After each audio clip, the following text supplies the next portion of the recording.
राम राम राम नारायण नारायण नारायण नारायण नारायण नारायण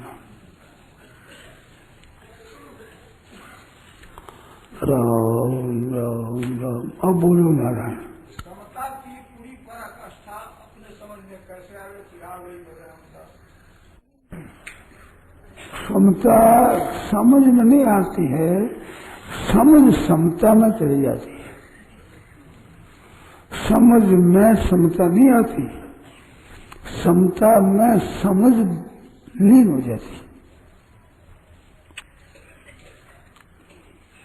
ध्यान देना, मानो हम समता को बुद्धि के द्वारा पकड़ना चाहते हैं, बुद्धि के द्वारा समता पकड़ में नहीं आती, किंतु बुद्धि समता में लीन हो जाती है। मानो बुद्धि की विषमता मिट जाती है। बुद्धि में जो अनुकूलता प्रतिकूलता ठीक बेठीक राग द्वेष हर्ष शोक होते हैं ना, ये सब बुद्धि में होते हैं, वो बुद्धि उसमें लीन हो जाती। समता एक निर्दोष अंगी समम ब्रह्म यही तेज सर्गो ये शाम साम्य स्थितंग मन। मन साम्यावस्था में स्थित हो गया, मन में समता नहीं आई। यही तेज सर्गो ये शाम साम्य स्थितंग मन निर्दोष अंगी समम ब्रह्म। ब्रह्म निर्दोष और सम है, जिसका मन बुद्धि निर्दोष और सम हो गए। तस्मात् ब्रह्मण चेष्टिता, इस वास्तव ब्रह्म में स्थित है। मानो समता ही रह गई, मन नहीं रहा, बुद्धि नहीं रही। बुद्धि तो निर्णय करेगी न चीज का, और मन चिंतन करेगा तो चिंतन निर्णय किसका करे? दो तीन चीज हो तो करे। कोई भी निर्णय कराओगे तो दो में करोगे, दो में शेष कौन सा है, ये कौन सा उत्तम है, कौन सा अधम है, कई चीजें होगी तब निर्णय तो नहीं हुई अलग अलग। ये ठीक है, ये साधारण है, ये बढ़िया है। जहाँ एक ही चीज इसमें क्या निर्णय करोगे? आकाश है, इसमें क्या निर्णय करोगे? बगीचे वाला आकाश ठीक है, बाहर का आकाश ठीक है, तो मकान में आकाश ठीक है, कौन सा आकाश ठीक है? अरे आकाश तो एक ही है और ठीक बेटे क्या है? आकाश तो है ही नहीं। जो भाई पूछा वो भाई थोड़ा ध्यान दें कि बुद्धि में समता नहीं आती, किंतु बुद्धि समता में लीन हो जाती है। समता ही रह जाती है केवल समता। यही तैर्जत सर्वो ये शाम साम्य स्थितं मन। मन साम्य स्थितम, मन साम्यावस्था में स्थित हो गया तो यहाँ रहते हुए संसार को जीत गए। अब संसार को जीत गए तो संसार में रहते हुए थोड़े संसार को जीतेंगे। संसार को सब जीत गए तो संसार उसमें लीन हो गया। तो जिसका मन साम्यावस्था में लीन हो गया, उन लोगों ने संसार को यहाँ ही जीत लिया जीवित अवस्था में, क्योंकि निर्दोष में समम ब्रह्म, ब्रह्म निर्दोष और सम है, और उनका मन निर्दोष और सम हो गया। तस्मात् ब्रह्मणि स्थित है, ब्रह्म में स्थित है वे।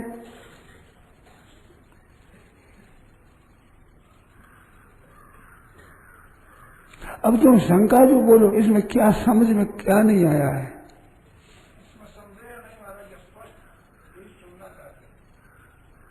क्या कर रहे?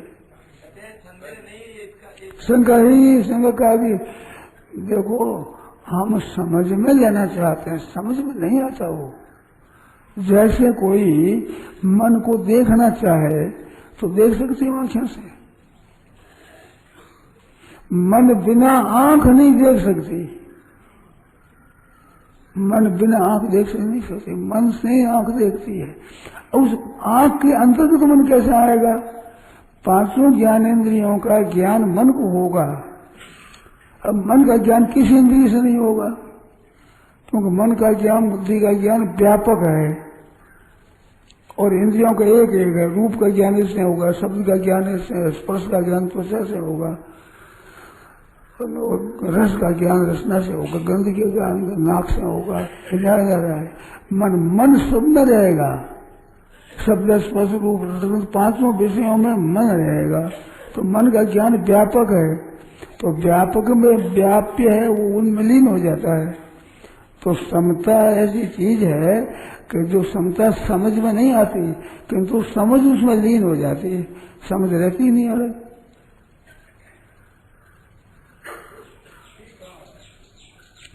कल एक भाई बोल रहा था, घर का उठता था, तो वो कहता था कि आप भाई प्रत्यक्ष परमात्मा है और संसार है नहीं, दोनों बात है। तो प्रत्यक्ष परमात्मा नहीं है। मैंने कहा बैठ गया, मैंने छोड़ दी पहले ही कि दो बातों में से प्रत्यक्ष में लीनता तो उनको छोड़ दो। अपन संसार रहता नहीं, ये बात तो अनुभव की है। आपका बालक पड़ा कहाँ गया, ये तो बदलता है निरंतर, ये तो समझ में आता है ना। तो मैंने इस बात पर ही जोर दिया कि भैया जब मैंने छोड़ दिया कि परमात्मा समझ नहीं आया, तो छोड़ दो परमात्मा को। संसार निरंतर बदलता है, एक रस नहीं रहता, ये तो बात समझ में आती है ना। इसी पर मैं बोला, आज वो बात याद आ गई, वो परमात्मा नहीं दिखते। अब ध्यान देना, परमात्मा को देखने की बात बताऊं। गीता में आता है कि जो नहीं है वो नहीं है वो है ही है। तो संसार, आप कोई चीज संसार की देखो, ये पहले नहीं थी और फिर नहीं रहेगी। ध्यान देकर सुनना, आप मेरी बात को ध्यान दो। तो आज अभी जीवन मुक्ति हो जाए, अभी तत्व ज्ञान हो जाए, अभी अभी अभी, देरी का काम नहीं है। जो ऊंचे से ऊंची स्थिति आपकी हमारी सबकी हो सकती है ऐसी। तो संसार पहले नहीं था, ये शरीर पहले नहीं थे, फिर नहीं रहेंगे। ये बात सच्ची है ना, ये ज्ञान होता है कि नहीं। और अभी निरंतर ये नष्ट हो रहा है। जितनी उम्र आ गई उतना जीवन खत्म हो गया ना।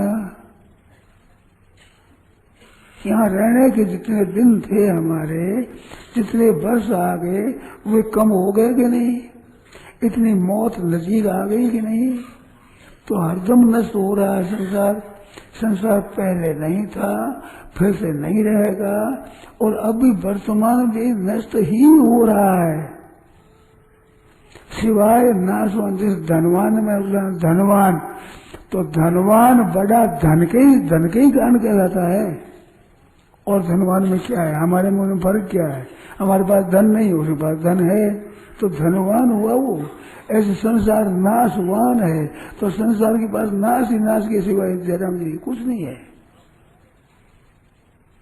सिवाय नाश के संसार में कुछ है नहीं। नाश होता है तो अभाव रूप हुआ ही। पहले अभाव था, पीछे अभाव रहेगा, वर्तमान में भी अभाव में ही जा रहा है। आपको जितनी उम्र आ गई उतनी अभाव में चली गई कि नहीं। अब वो अभाव और आवेगी क्या, पाछा बचपन आवेगा। अभाव हो गया, तो अभाव पहले, अभाव पीछे, और अभाव ही वर्तमान में हो रहा है। ये बात समझ में आती है कि नहीं। ये तो अभाव में जा रहा है। अब वो जो भाई कहना चाहता था कि परमात्मा दिखते नहीं, अब बताऊं आपको, ये जो है दिखता है, बिल्कुल पहले अभाव, पीछे अभाव, वर्तमान में अभाव जा रहा है, फिर भी संसार है दिखता है।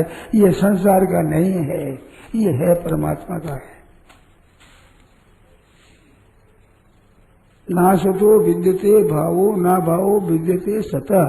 असत की सत्ता नहीं है, असत है नहीं, और सत का अभाव होता नहीं। तो और संसार का अभाव होता है, तो वह संसार है कैसे रहा। इनमें है दिखता है, वो परमात्मा का स्वरूप है। मिट रहा है वो तो संसार, और है दिखता है वो परमात्मा है। जैसे पहले मिट्टी है, पीछे कूट करके लोंदा बना दिया, ऐसी मिट्टी है जो लोथा बन गया। अब उसको साफ पर चल गया, बर्तन बन गया। तो बर्तन है, मिट्टी है, लौंदा है, ये हैपना नहीं गया है। जैसे कुपास है, फिर उसमें से रुई है, फिर रुई में से धागा है, फिर धागे से कपड़ा बना तो कपड़ा हैपना कहाँ बदला? रुई बदल गई, उसको पूर के पूरी कर ली, फिर उसके धागा बन गया, धागे से कपड़ा बन गया। ये तो बन गया, बना है, रुई बनी थोड़ी, रुई तो है ही हुई। ऐसे हैपना तो रुई का ही है, कपड़े आदि का बनना है वो। ऐसे संसार तो बनता है, परमात्मा है। इसमें जो है दिखता है वो परमात्मा ही तो है। वो इसमें खुद में दिखने की ताकत कहाँ? एक क्षण भी नहीं ठहरता, वो कैसे दिखेगा? वो तो जा रहा है।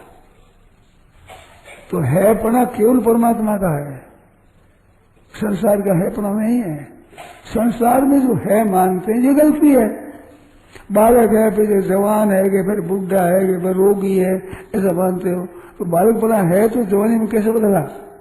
बालकपना है नहीं तो जवानी में बदल गया, जवानी है नहीं, बूढ़ा उसमें बदल गई। ये तो बदलना ही बदलना है कहाँ बताओ? है तो केवल परमात्मा का है, आपने संसार में मान रखा है पड़ा।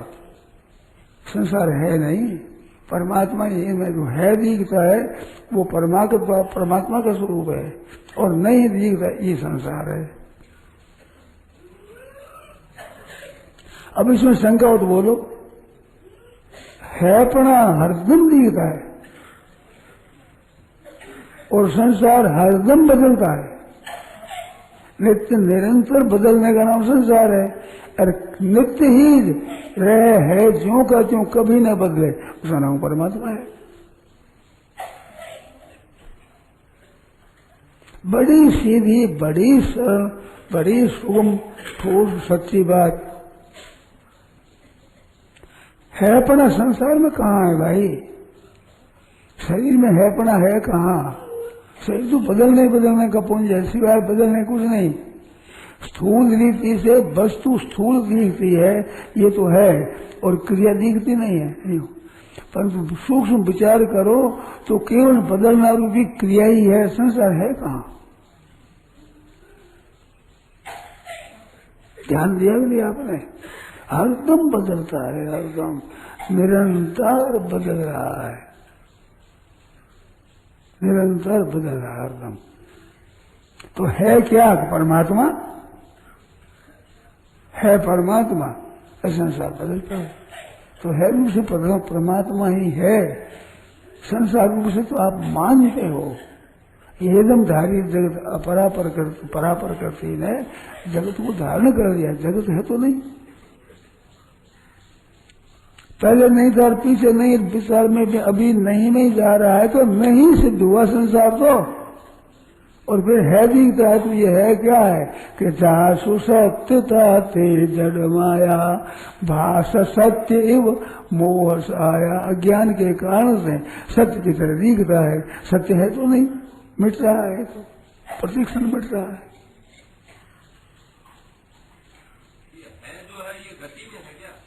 गति नहीं है, बिना गति का है।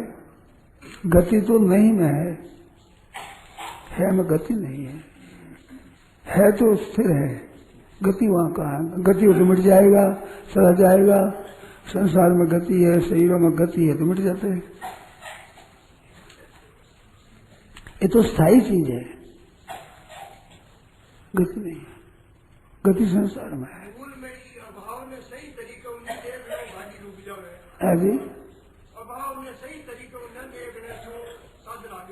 और कितने बड़े, अरे है नहीं तो नहीं है ना, नहीं आगे मिलेगा क्या? है ही तो मिलेगा। तो है वो अभी है ज्यों का त्यों है। अब इसकी प्राप्ति में क्या जोर है बताओ? केवल दृष्टि डालनी है कि तो नहीं कि तो नहीं को है मान लिया है, इस बात से है वो नहीं दिख रहा है।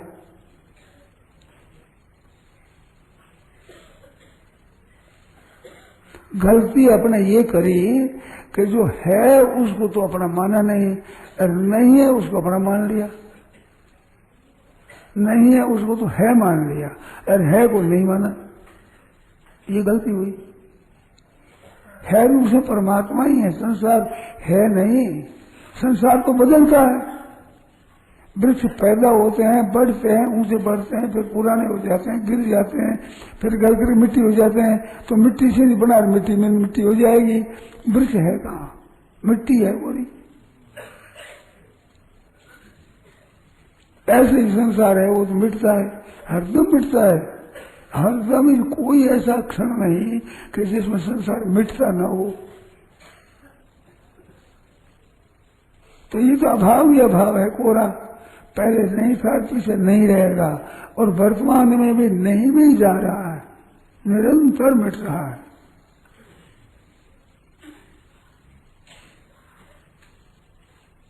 कितनी बड़ी बात है। फिर है दिखता है, तो परमात्मा की सत्ता से इसमें है पा दिखता है। परमात्मा है, आपने उसको नहीं माना तो संसार को है मान लिया। तो संसार में है पना नहीं है भाई, है पना परमात्मा का है। तो उस परमात्मा है पना है, उसमें मन लीन हो जाता है, बुद्धि लीन हो जाती है, समझ भी लीन हो जाती है। क्योंकि ये अपरा प्रकृति नाशवान प्रकृति है, ये तो नष्ट होगी,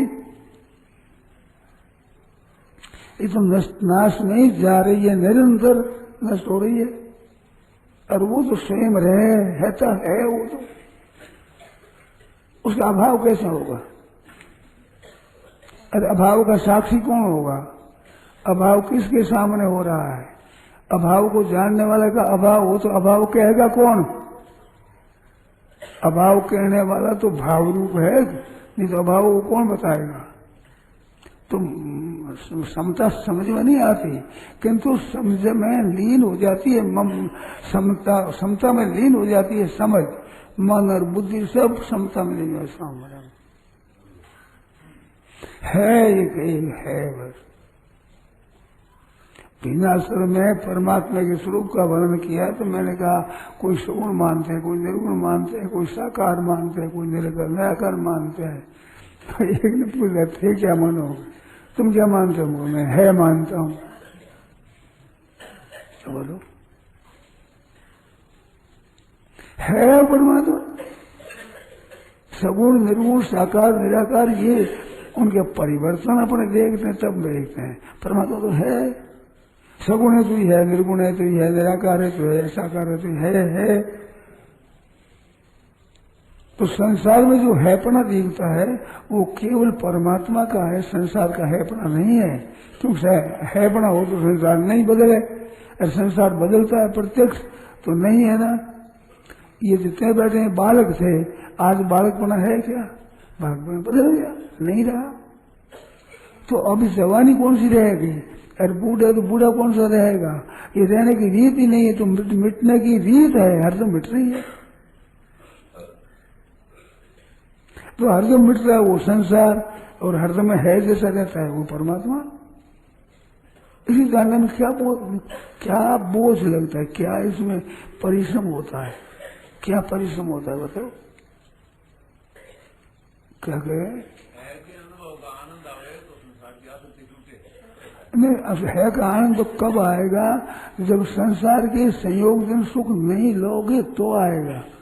मैं इधर देखूं तो इधर कैसे दिखेगा, और इधर देखूं तो ऐसे कैसे देखूंगा? नहीं का सुख लेने वालों को है का सुख नहीं मिलता, और नहीं का सुख नहीं ले तो उसको मिलता है जरूर। तो करके देख लो। अब नहीं में उलझे हो वो है का आनंद है कैसे मिल जाए? यहां बैठे गंगोत्री कैसे मिल जाए? अगर ये संयोग से सुख आप न लो, देखो आनंद खुद भीतर से आनंद निकलेगा। जैसे शीतल ज्वर होता है, मानो ठंडी लगती है बुखार में, ऊपर ऊपर रजाई और कंबल ओढ़ने से मिटती है क्या? क्यों नहीं मिटती? ठंडी भीतर से पैदा होती है। अब गर्म गर्म जल पिला दे तो शांति हो जाए। ठंडी तो भीतर से पैदा होती है, बाहर से कैसे रुकेगी? ऐसे परमात्मा तो भीतर सब जगह है, आप बाहर ही बाहर से वो कैसे रुकेगा? कभी आनंद आएगा ही नहीं, आएगा ही नहीं। इस आनंद तो इस सुख को छोड़ो, आनंद ही आनंद रहेगा, फिर दुख आएगा ही नहीं।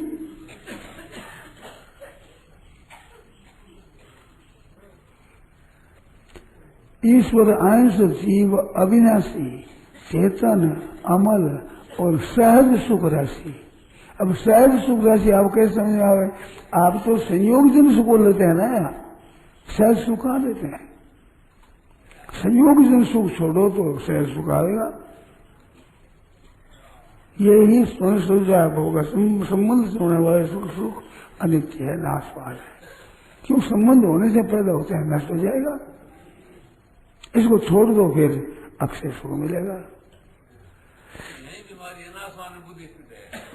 आसमान में बुद्धि स्थित है, इसलिए हाँ, ये बात होगी। नारायण नारायण नारायण नारायण नाथ के गोविंद गोपाल के राम। यह प्रवचन परम श्रद्धेय स्वामी जी श्री राम सुखदास जी महाराज द्वारा गीता भवन स्वर्गाश्रम में आषाढ़ कृष्ण नवमी श्री विक्रम संवत 2047 श्री कृष्ण संवत 5216 तदनुसार दिनांक 17 जून 1990 को प्रातः नित्य स्तुति एवं प्रार्थना के बाद हुआ।